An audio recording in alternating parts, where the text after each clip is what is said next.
Good evening and welcome to the Unshakeable Show. It's great to have you with us once again.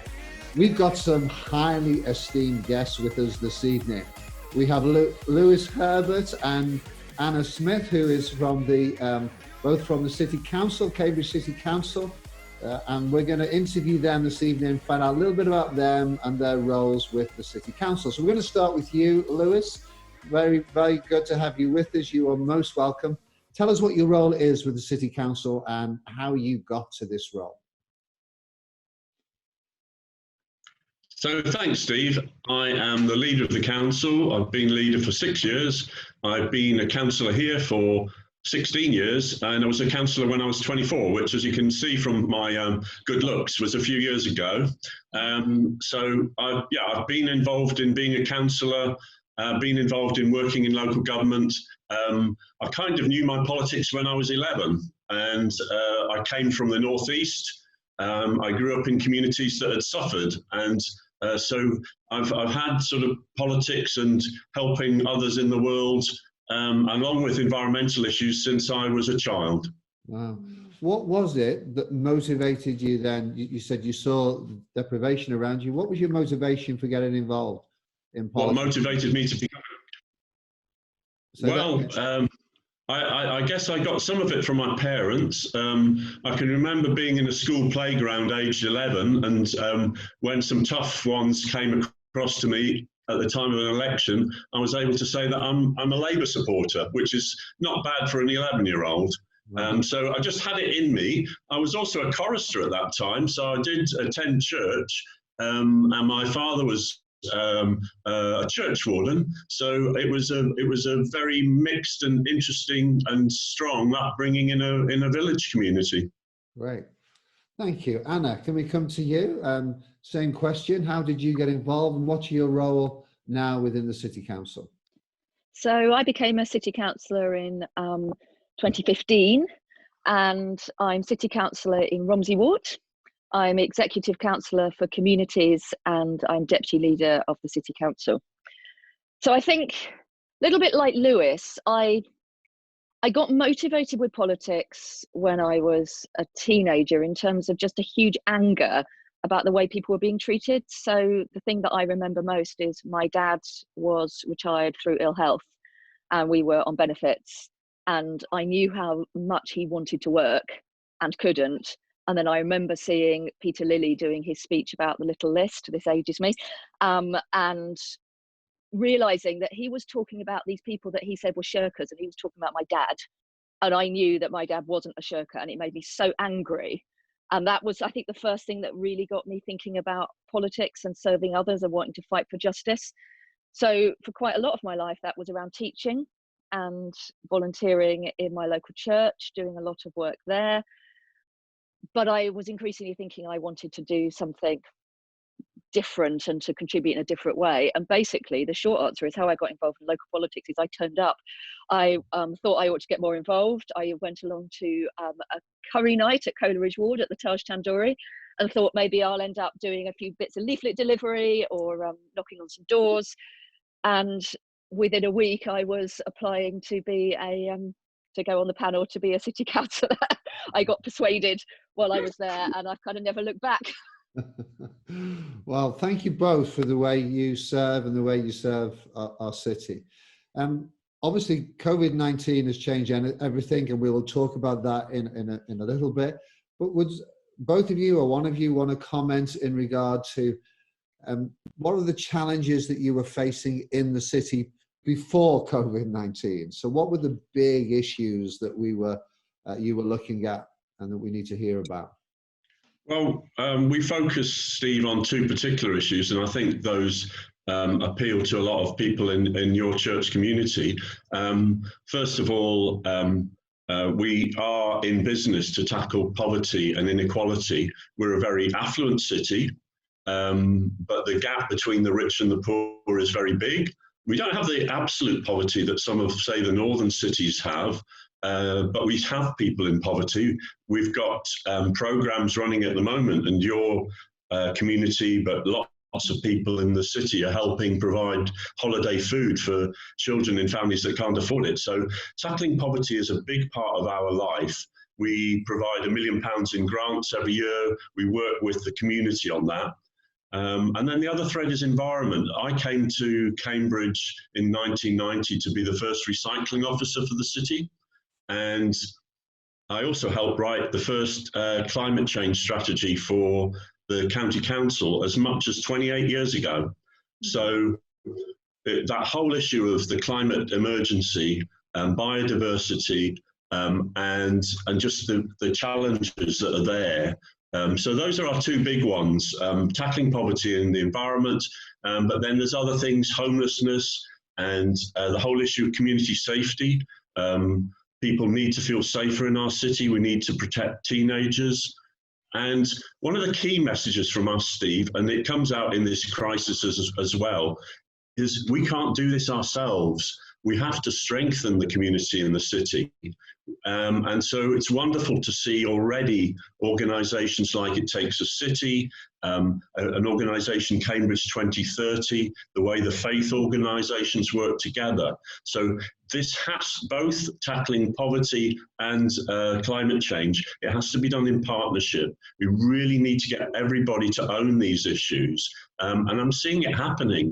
So I think I'm really positive about our ability, despite the fact that a lot of people are out of jobs at the moment and a lot of people are going to have hardship for a year. But I really think that as a community, I'm so proud to be part of Cambridge. I love this city, and I know a lot of people who do, and I know a lot of people who are making a real difference on both poverty and climate change. Yeah, excellent, excellent. Well, thank you so much for all that you are doing. I'm just wondering about the time now with the virus, how that has affected everything, because you obviously had a plan and a strategy of how we're going to tackle things. Has things been heightened during this crisis time, and what things have particularly come to the fore for the council? I don't know whether Anna might pick that one. Yeah, I'll pick up on that a little bit. So, I mean, obviously you've got the kind of, in effect, the obvious things like we're not meeting face to face, more things are happening online. We've had to also think about how we deal with members of staff potentially being either isolating or off ill, and how we keep everyone as safe as possible. So we've made changes, for example, to our refuse collection so that we can keep our refuse staff as safe as we possibly can during this time, but keep that service going. But obviously for our community, there's been a really huge impact of this. So we are still looking at feeding the people who struggle to afford food. That's been the case, sadly, in the community for years, and we're really trying to work to address that, but that's been heightened. There are probably about double the people now than there were on universal credit. There are more people who are not able to work, people who are struggling. So we're really trying to think how we can get food to those people to really support. We've got the people who are isolating, and we've got an amazing network of mutual aid societies that are sprung up across the city, and other groups that have come forward who are really, it's just everyone is supporting their neighbour in a really practical way, and that's been really quite amazing to see, and has been a real part of how we're helping to deal with the crisis. We're obviously trying to make sure that every person who's homeless in the city has got somewhere that they can isolate. That's really important. And we're trying to do all that and make sure that we get the right amount of funding to the city to ensure that that all happens too. And obviously the really key thing we're doing is we're making sure the work happens, and then we're asking for the funding, because it's vital that we don't wait around for months. Things have got to happen now. So it's really about the moment, making sure that people have the food, the medicines, the supplies they need, working with so many partners, both in the city and outside of the city, to try to make sure that happens in the best way we can. Could you tell us? We're also looking hard at the whole issue of jobs. The government's got a number of initiatives. There's quite a lot of gaps in them. People watching this may be furloughed. They may not be able to earn much money at the moment. We're really working with the business community, trying to get the government's funds out to people. So if there are people watching and they've got small businesses, then they may be entitled to assistance. They better ring the council just to check. It's mainly people who are ratepayers, business ratepayers, small ones, but we're really committed to working with people to get the economy back together when we do come out of lockdown. But we don't want to come out of lockdown too soon, and I don't like a lot of the language about saying this is all over. This is going to be with us, and we've got to stay safe, and people have got to keep safe until we know that it's time to get together again. Yes. We've seen that ourselves, even with local businesses, and one of the things we've been trying to do is people have given money to us. We call it our Love Your Neighbour scheme, but we're trying to source some foods from local businesses to help them keep going during this time, rather than just going to the supermarkets, which I think has been appreciated. And some of them have been very generous in giving it as reduced rates, but it's still at least keeping their books going or something. So local business is important. We appreciate that. Absolutely. Have there been any things that have encouraged you during this time? I mean, you mentioned about the community spirit. Are there things that, or particularly stories of that you can tell us that have encouraged you?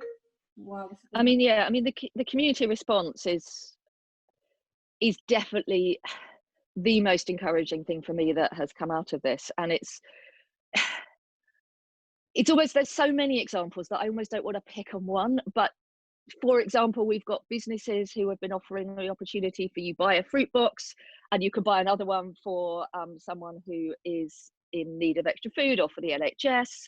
We've got so many volunteers. The food preparation that's being led by the Cambridge Food Poverty Alliance, the work that's going on there, the volunteers that are stepping forward. And I really want to put out a huge shout to Sam Dyer from Cambridge Sustainable Food, and to one of our own councillors, Alex Collis, who's organising the volunteers, because they have done an amazing job in working with so many people. But actually, every time you name someone, you think, oh, there's probably hundreds of people that I should be naming there too. But it's been amazing. And I also have to say the response of our officer team at the council. They're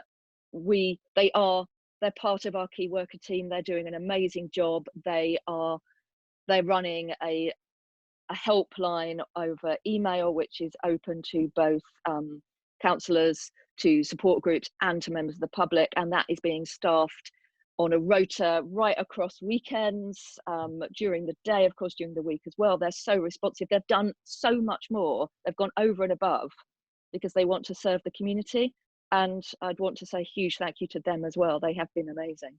That's great. I'd just like to say, if there's anybody out listening to this that feels they are going to need help, either next week or in 2 or 4 weeks' time, that there is a network out there. And that's the kind of network that we want to keep going, because almost everybody I know locally has got a neighbour or somebody else looking out for them. But some people are not in that position, or people might be, we've got people with mental health issues, or sadly, people will know relatives or older people who might die in the next few weeks. And we've just got to be there for those people.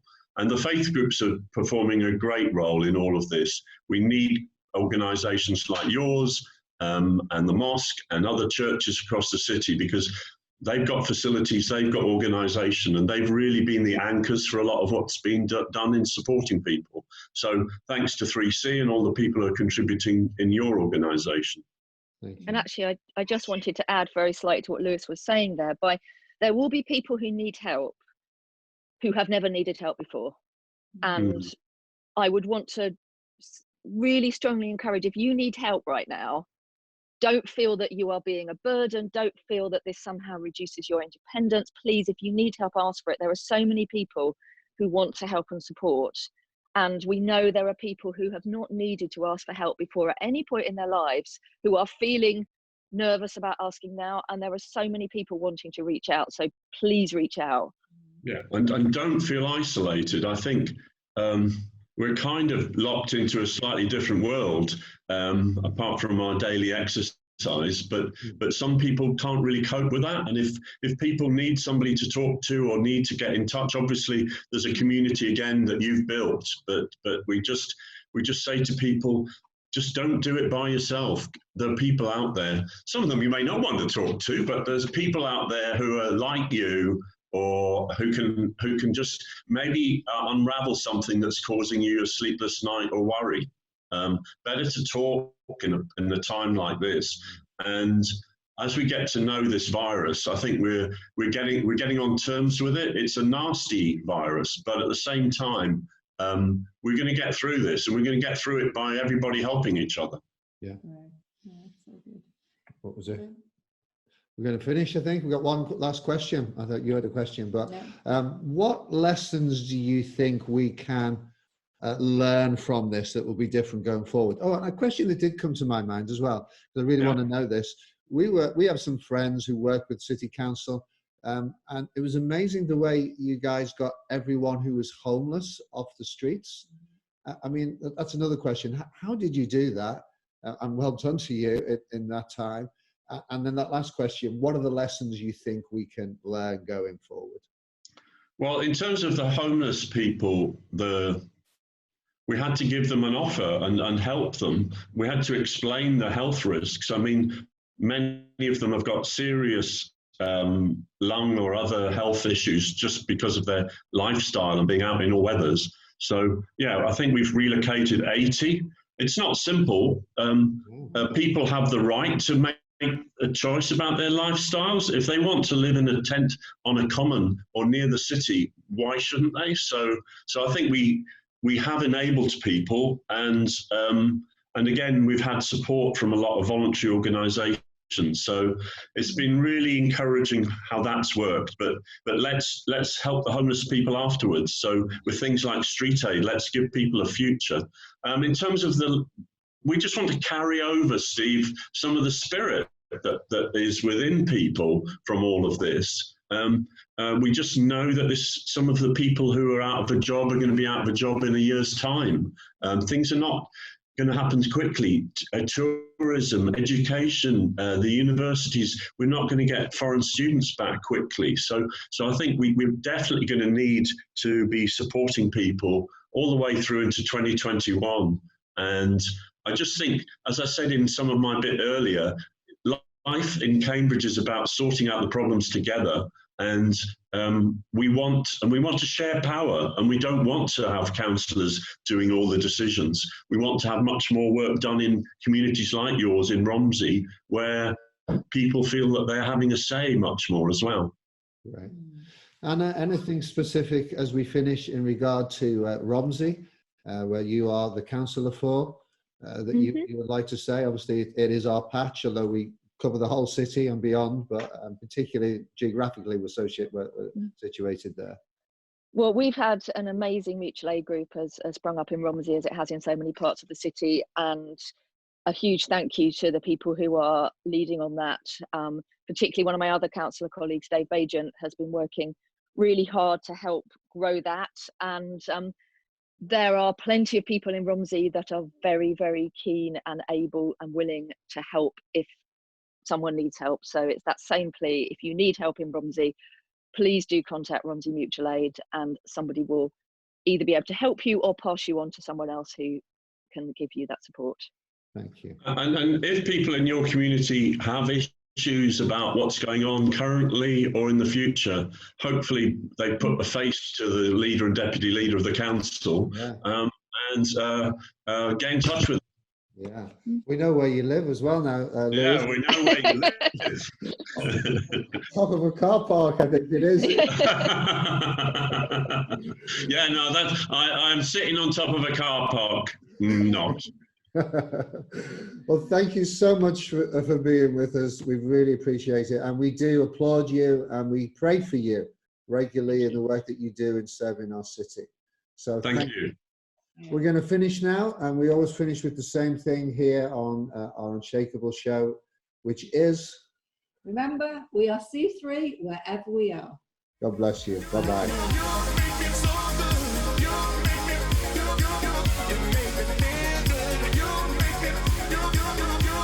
So good.